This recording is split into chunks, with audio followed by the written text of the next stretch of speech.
রবিবারের দুপুর গরম গরম ভাত আর মাটন কারি, ব্যাস এটা শুনলেই মনে হয় কি ওই রবিবারটা সার্থক হয়ে গেল। তো welcome back to my channel. আজকে নিয়ে চলে এসেছি আবার একটা নতুন রেসিপি। আজকে বানাবো মাটন কারি।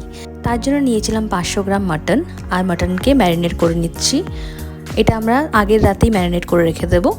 এখানে নিয়েছিলাম হলুদ, নুন, কাশ্মীরি লাল লঙ্কার গুঁড়ো, লাল লঙ্কার গুঁড়ো, জিরে গুঁড়ো, ধনে গুঁড়ো, জিঞ্জার গার্লিক পেস্ট, দই, পেঁয়াজ আর সর্ষের তেল। এবার সব কিছু আমরা ভালো করে মিক্স করে এটাকে রেখে দেবো ফ্রিজে ওভারনাইট ম্যারিনেট হতে।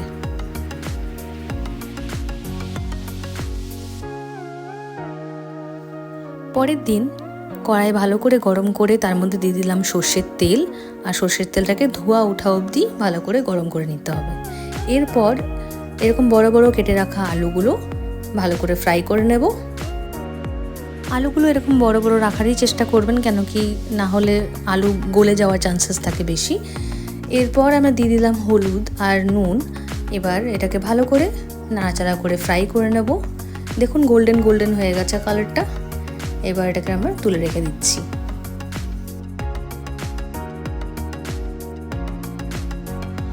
ওই তেলেই এবার দিয়ে দিলাম তেজপাতা আর শুকনো লঙ্কা, তার সাথে দেব গোটা জিরে আর কিছু গোটা গরম মশলা।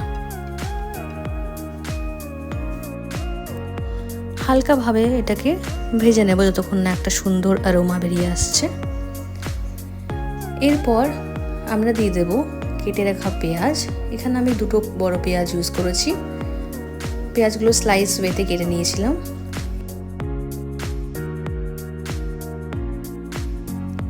পেঁয়াজটাকেও ভালো করে নাড়াচাড়া করে এটাকেও ভেজে নেব। এরই মধ্যে দিয়ে দিচ্ছি সামান্য নুন, যাতে পেঁয়াজটা তাড়াতাড়ি ভাজা হয়ে যায়।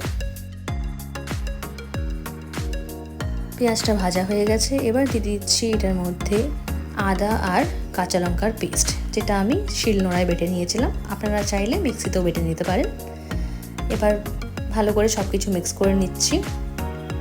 এরপরে এবার দিয়ে দেবো ম্যারিনেট করে রাখা মাটনটা। সব মাটনের পিসগুলো আমি এক এক করে দিয়ে দিলাম। একটা মধ্যবিত্ত ফ্যামিলির জন্য মাটন রান্না করা বা মাটন কেনা এখন খুব লাক্সারি হয়ে গেছে। আগে যেটা প্রায় এভরি সানডে হতো, এখন মাসে হয়তো একটা সানডে হয়তো হয় হার্ডলি। তো যেদিনকে মাটন হয় সেদিনকে সত্যি মনে হয় কি আর কিছুই লাগবে না, শুধু ভাত আর মাটন, ব্যাস। এবার দিয়ে দিচ্ছি গোটা রসুন।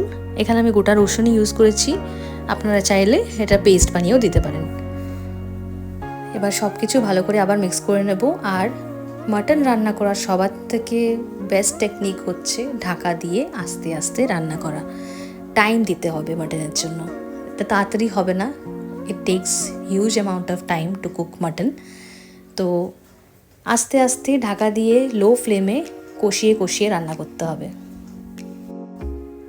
আর দেখুন মাটনের কালারটাও আস্তে আস্তে চেঞ্জ হয়ে আসছে। আর দেখুন যে জলটা ছেড়ে দিয়েছিল মাটন থেকে, সেটাও এখন কষে গেছে। আবার আমরা ঢাকা দিয়ে রান্না করতে থাকবো। আর যখন আমাদের মনে হবে একটু নাড়াচাড়া করে সাইডগুলো স্ক্রেপ আউট করে নেব। আর যখন মনে হবে কি একটু জল লাগবে, তো অবশ্যই গরম জল ব্যবহার করবেন। ঠান্ডা জল একদমই ব্যবহার করবেন না, না হলে কুকিং প্রসেসটা খুবই স্লো হয়ে যাবে।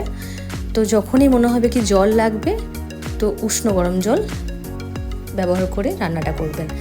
ঢাকা দিয়ে অল্প আঁচে আস্তে আস্তে কষি কষি রান্নাটা হবে। আমি পুরো রান্নাটাই কড়াইতে করেছি, কষিয়ে কষিয়ে টাইম নিয়ে। যদি আপনাদের কাছে টাইম কম থাকে তাহলে অবশ্যই আপনারা প্রেসার কুকারে ইউজ করতে পারেন, সেটাতেও খুবই ভালো টেস্ট আসে। আর দেখুন গ্র্যাজুয়ালি কুকিং করতে করতে দেখবেন কি মাটনের কালারটা কি সুন্দর চেঞ্জ হচ্ছে। আগে মাটনের কালারটা লাইটেন ছিল, আর এখন দেখুন আস্তে আস্তে ডার্কেন হয়ে আসছে। তো এটাই হচ্ছে sign to cook a mutton, মানে ভালো করে কষিয়ে রান্না করলে এরকম করে আস্তে আস্তে মাটনের কালারটা চেঞ্জ হবে। এরপর আমরা ভেজে রাখা আলুগুলো দিয়ে দিচ্ছি, আর সব কিছু ভালো করে মিক্স করে সব কিছু সেদ্ধ হতে দেবো কম আঁচে। to cook mutton properly, patience is the key. এখানে আমার জলটা আবারও কমে এসেছিল, তাই আবার আমি গরম জল দিয়ে ভালো করে নাড়াচাড়া করে ঢেকে আবারও রান্না করব। মাটন রান্না করার জন্য ধৈর্যটা সত্যি রাখবেন, ধৈর্য নিয়ে টাইম নিয়ে আস্তে আস্তে করে কষি কষি রান্না করবেন, তাহলে ফ্লেভারটা আলাদাই হবে। এরপর আমরা দিয়ে দিচ্ছি কিছু চেরা কাঁচা লঙ্কা। দেখুন মাটনটা অলমোস্ট হয়ে এসছে, গ্রেভিটাও ভালো ঘন ঘন হয়ে এসছে। আপনাদের যদি মনে হয় আপনারা ঝোল বেশি পছন্দ করেন তাহলে একটু জল দিয়ে একটু ঝোল ঝোলও রাখতে পারেন। আমাদের এরকমই পছন্দ, তাই আমরা এরকমই রেখেছি। এই রান্নাটা আমার করতে লেগেছে অলমোস্ট 2 ঘন্টার উপরে, তো বুঝতেই পারছেন কতটা টাইম লাগে। তো হাতে টাইম নিয়ে তাড়াতাড়ি স্টার্ট করবেন যাতে দুপুরের অবধি ওটা রেডি হয়ে যেতে পারে। লাস্টে দিয়ে দিচ্ছি একটু ধনেপাতা কুচি, সেটা একদমই অপশনাল, আপনাদের যদি মন না চায় নাও দিতে পারেন। আর দিয়ে দিচ্ছি একটু গরম মশলা। ব্যাস রেডি হয়ে গেছে আমাদের মাটন কারি। সানডের দিন মাটন কারি আর ভাত, ব্যাস আর কি চাই। খুবই সুস্বাদু, খুবই টেস্টি, ইয়াম্মি হয়েছিল খেতে। আর ভাতের সাথে আর কিচ্ছুই চাই না যদি মাটন কারি হয় আর এরকম কষিয়ে যদি রান্না করা হয়। তো খুবই ভালো লাগলো। জানি না প্রায় কত দিন বা কত মাস পর খেয়েছি, মানে বাড়িতে রান্না করা মাটন। তো ওই আনন্দটা বা ওই মানে স্যাটিসফ্যাকশনটা ইজ নেক্সট লেভেল। ভিডিওটি ভালো লেগে থাকলে লাইক, শেয়ার অ্যান্ড সাবস্ক্রাইব করতে ভুলবেন না। আর পাশের বেল আইকনটা প্রেস করে দেবেন to get the notifications of the upcoming videos. দেখা হবে আবার নতুন ভিডিও নিয়ে। Till then take care and bye by.